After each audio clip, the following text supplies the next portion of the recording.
الحمد لله وحده والصلاة والسلام على من لا نبي بعده.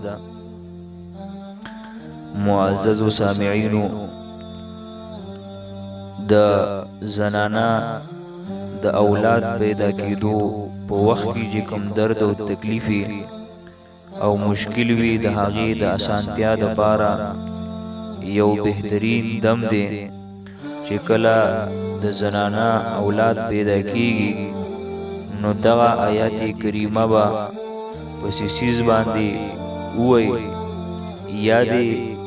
که څوک داسې محرم وي نو هغه دې ووایي او په زنانه دې دم کې انشاءالله تبارک وتعالی دې سره به د هغې تکلیف آسان شي. آیت کریمه د سوره انبیاء 13 نمبر آیت: اولم یر الذین کفروا ان السماوات والارض كانتا رتقا ففتقناهما وجعلنا من الماء كل شيء حي افلا يؤمنون. دغه آیت کریمه ده